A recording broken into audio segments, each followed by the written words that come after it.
कहानी कोको की बहादुरी। पूरा जंगल डर से कांप रहा था। सारे जानवर इधर उधर। छोटा सा सफेद खरगोश कोको बिना डरे खड़ा था।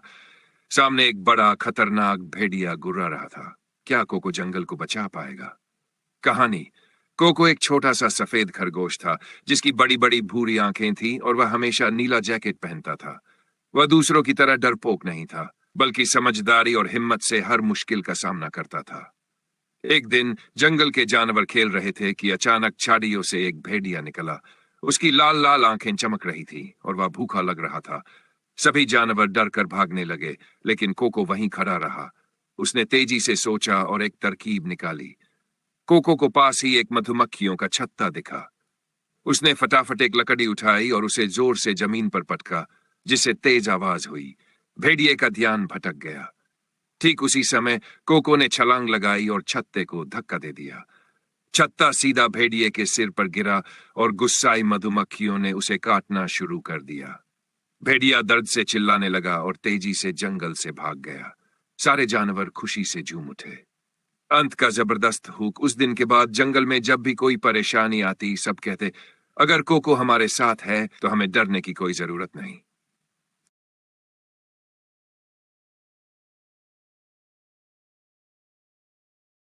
जादुई पत्थर का रहस्य। शुरुआती आकर्षण।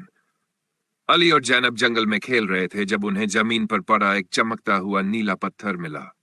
जैसे ही अली ने उसे छुआ, चारों ओर की दुनिया बदलने लगी। पेड़ फुसफुसाने लगे, हवा में रंग बिरंगी रोशनी तैरने लगी और पत्थर से एक धीमी आवाज आई, तुम्हें एक रहस्य मिल गया है, लेकिन क्या तुम इसे संभाल सकते हो? अली और जैनब घबरा कर एक दूसरे को देखने लगे। ये क्या था? जैनब ने धीरे से पूछा। अली ने पत्थर को ध्यान से देखा। यह कोई साधारण पत्थर नहीं है, इसमें कुछ खास है। वे दोनों पत्थर को लेकर दौड़ते हुए घर पहुंचे और अपनी दादी को दिखाया। दादी ने पत्थर को देखते ही पल भर के लिए अपनी सांस रोक ली। फिर उन्होंने धीरे से कहा, यह वही जादुई पत्थर है जिसके बारे में तुम्हारे दादा कहा करते थे। जादुई? अली की आंखें चमक उठीं। यह क्या कर सकता है? दादी मुस्कुराईं। इसे जानने के लिए तुम्हें इसकी शक्ति को समझना होगा, लेकिन याद रखना, शक्ति हमेशा जिम्मेदारी के साथ आती है। जादू की शुरुआत। अगली सुबह अली और जैनब फिर से जंगल में गए और पत्थर को ध्यान से देखने लगे। जैसे ही अली ने उसे हाथ में लिया, जमीन हिलने लगी, तेज हवा चलने लगी और अचानक एक चमकदार रोशनी में वे दोनों गायब हो गए। जब उनकी आंखें खुली तो वे किसी जादुई दुनिया में खड़े थे। वहां पेड़ सुनहरे थे, पक्षी इंसानों की तरह बातें कर रहे थे और दूर एक पहाड़ सोने की तरह चमक रहा था। हम कहां आ गए? जैनब ने हैरानी से पूछा। अली ने चारों ओर देखा। शायद ये वही दुनिया है जिसका जिक्र दादा किया करते थे। अचानक उनके सामने एक बूढ़ा आदमी प्रकट हुआ। उसकी सफेद दाढ़ी थी और हाथ में एक लकड़ी की छड़ी थी। तुम इस जादुई पत्थर की शक्ति से यहां आए हो, बूढ़े आदमी ने कहा, लेकिन तुम्हें इसे सही से इस्तेमाल करना सीखना होगा। ये एक परीक्षा है। अगर तुमने सही रास्ता चुना तो तुम्हें घर वापस भेज दिया जाएगा। हमें क्या करना होगा? जैनब ने पूछा। बूढ़े आदमी ने मुस्कुराकर 3 रास्तों की ओर इशारा किया। ये 3 रास्ते हैं, एक सत्य का, एक हिम्मत का और एक लालच का।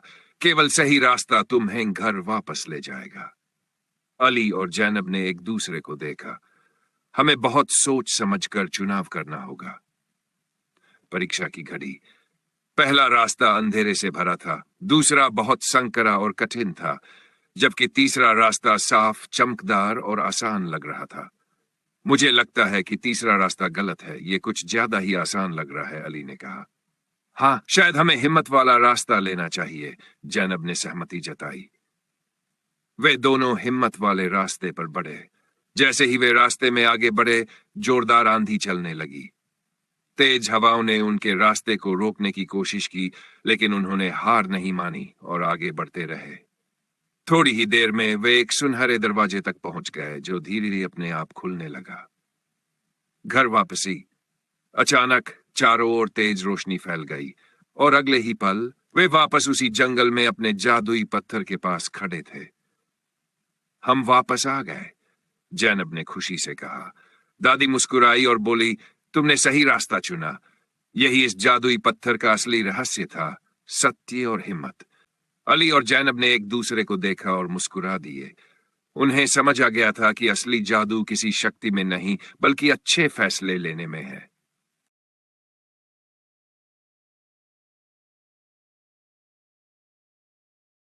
कहानी जादुई खिलौने।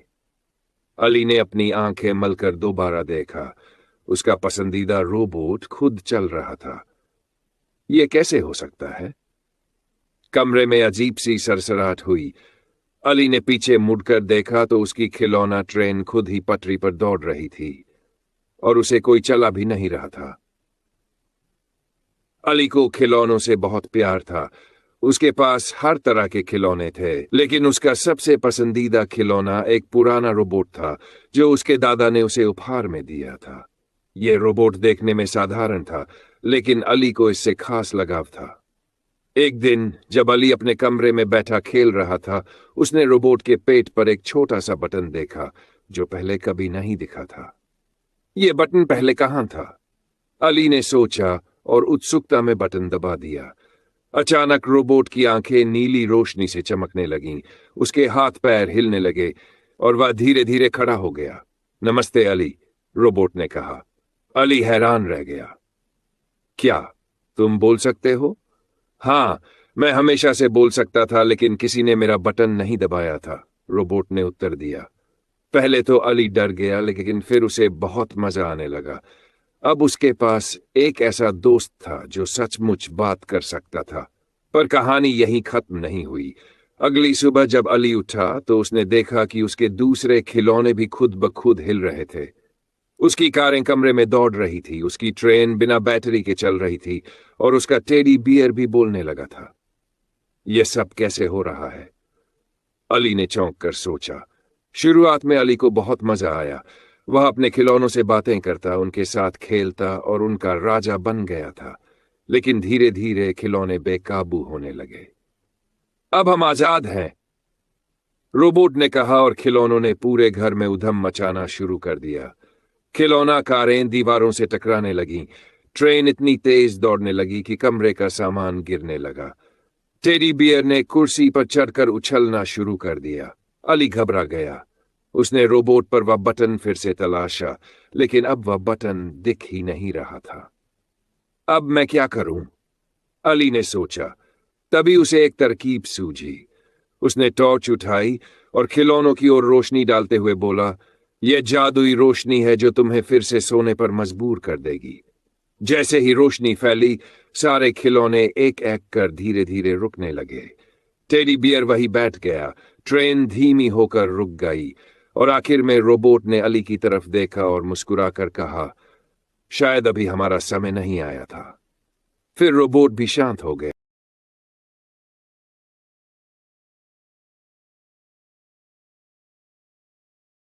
एक नन्हा शेर का बच्चा, जाजू, जिसकी सुनहरी फर है और चमकती हरी आंखें हैं, अपनी गर्दन पर एक छोटी लाल स्कार्फ बांधता है। वह बहुत जिज्ञासु है और जंगल की खोज करना पसंद करता है। उसके सबसे अच्छे दोस्त एक चालाक तोता और एक शरारती बंदर है। हिंदी में एक बाल कहानी लिखे जिसमें जाजू जंगल में एक नए रोमांच का सामना करता है। कहानी जाजू की बहादुरी की परीक्षा। शुरुआत का जोरदार हुक। घने जंगल में जहां सूरज की रोशनी पत्तों के बीच से छन कर आती थी, जाजू अपनी लाल स्कार्फ लहराते हुए तेजी से भाग रहा था। तभी जंगल में एक घबराई हुई आवाज गूंजी। जाजू एक नन्हा मगर बहादुर शेर का बच्चा था। वह अपने दोस्तों टोको तोते और मोनो बंदर के साथ हमेशा नई मस्ती और रोमांच की तलाश में रहता। एक दिन वे जंगल में खेल रहे थे कि अचानक उन्हें एक कमजोर हिरनी की मदद के लिए पुकार सुनाई दी। जाजू, कोई मेरी मदद करो। जाजू ने अपनी स्कार्फ ठीक की और फौरन भागा। हिरनी बहुत घबराई हुई थी। मेरा बच्चा गहरी खाई में गिर गया है, वह बहुत डर गया है, हिरनी ने रोते हुए कहा। जाजू ने खाई में झांका। नीचे एक छोटा हिरन कांप रहा था। मोनो ने जल्दी से एक लंबी बेल पेड़ से लटकाई। जाजू ने उसे कसकर पकड़ा और धीरे धीरे नीचे उतरने लगा। नीचे पहुंचकर उसने छोटे हिरन से कहा, डरो मत, मैं तुम्हें बचा लूंगा। उसने हिरन को अपनी पीठ पर बैठाया और ऊपर चढ़ने लगा। ऊपर से मोनो और टोको ने बिल को कसकर पकड़ा। कुछ ही देर में जाजू और हिरन सुरक्षित ऊपर पहुंच गए। अंत का रोमांचक हुक। जंगल में चारों ओर जाजू की बहादुरी के चर्चे होने लगे।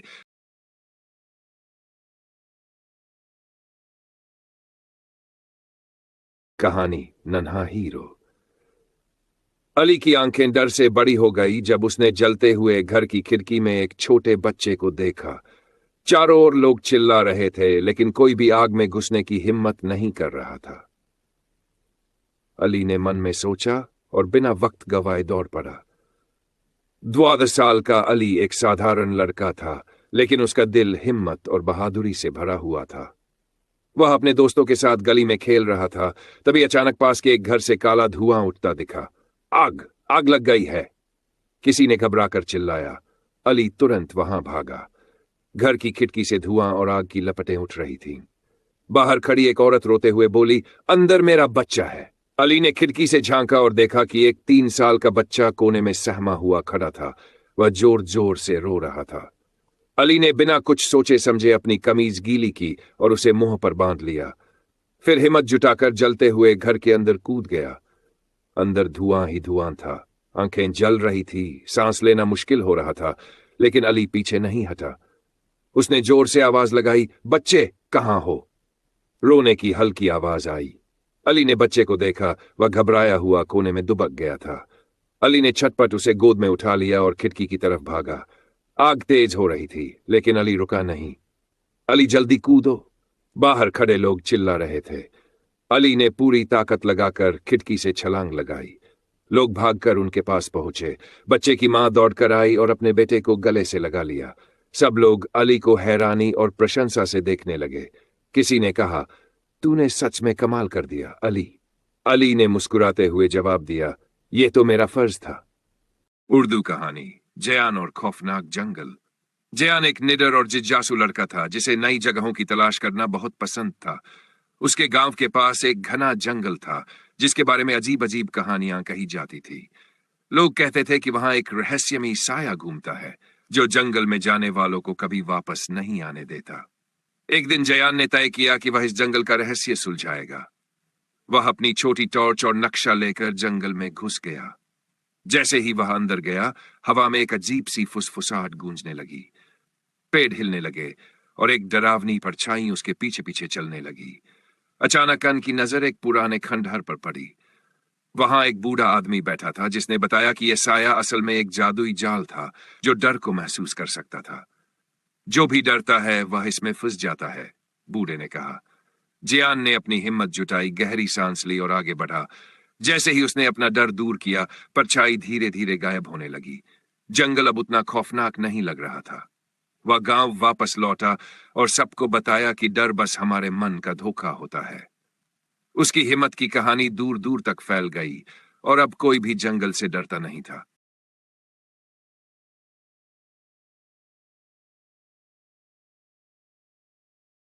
गुड्डू का जादुई बस्ता। गुड्डू एक छोटा सा काठ लड़का था जिसे स्कूल जाने में बिल्कुल मजा नहीं आता था। हर दिन वह कोई न कोई बहाना बना लेता, कभी पेट दर्द का तो कभी जूता खो जाने का। लेकिन उसकी मां हमेशा प्यार से उसे स्कूल भेज देती। एक दिन जब वह सुस्ती से अपना भारी बस्ता घसीटते हुए क्लास में पहुंचा, तो उसने देखा कि उसकी मेज पर एक नया चमचमाता हुआ बस्ता रखा था। जैसे ही उसने उसकी जिप खोली, अंदर से रोशनी निकली और एक मीठी सी आवाज आई, गुड्डू, मैं तुम्हारा जादुई बस्ता हूं। गुड्डू की आंखें हैरानी से फैल गई। बस्ता खुद ही बोल पड़ा, अगर तुम मन लगाकर पढ़ाई करोगे तो मैं तुम्हारी हर मुश्किल आसान कर दूंगा। गुड्डू को यकीन नहीं हुआ, लेकिन जब उसने होमवर्क निकाला तो बस्ते ने खुद ही सवालों के सही जवाब देना शुरू कर दिया। अब गुड्डू बहुत खुश था। टीचर जो भी सवाल पूछते, वह छत से सही जवाब दे देता।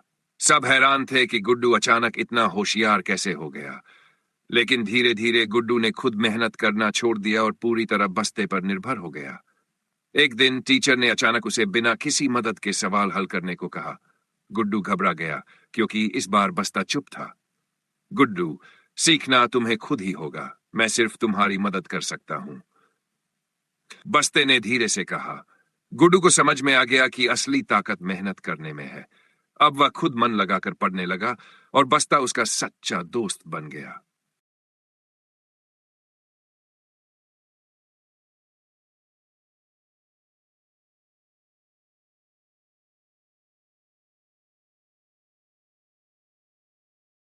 ख्वाबों की सरजमीन। रियाज एक आम सा नौजवान था, मगर उसके ख्वाब गैर मामूली थे। वो अक्सर सोचता कि एक ऐसी दुनिया हो जहां सब कुछ मुमकिन हो, जहां वक्त और हकीकत के कवानीन बदल जाएं। एक दिन इसे एक पुरानी किताब मिली जिसके सफ़हात सुनहरी रोशनाई से चमक रहे थे। किताब के पहले सफ़े पर लिखा था, जो चाहो पा सकते हो, बस यकीन रखो। रियाज ने किताब के सफ़हात पलटे और अचानक वो एक नई दुनिया में था। एक सरसब्ज मैदान जहां हुआ में जादू बिखरा हुआ था। सामने एक पहाड़ था जिसके ऊपर एक सुनहरी दरवाजा चमक रहा था। जैसे ही वो आगे बढ़ा, एक पुरस्रार आवाज आई। अगर ख्वाबों की सरजमीन में दाखिल होना है तो अपने सबसे बड़े खौफ का सामना करो। रियाज के सामने इसका खौफ खड़ा हो गया, नाकामी का खौफ। मगर उसने आंखें बंद की, दिल मजबूत किया और कदम आगे बढ़ाया। दरवाजा खुल गया और वो एक शानदार दुनिया में दाखिल हो गया, जहां सितारे हाथों में आ सकते थे और ख्वाहिशें हकीकत बन सकती थी। ये इसका ख्वाब था और अब वो इस ख्वाब में जीता था।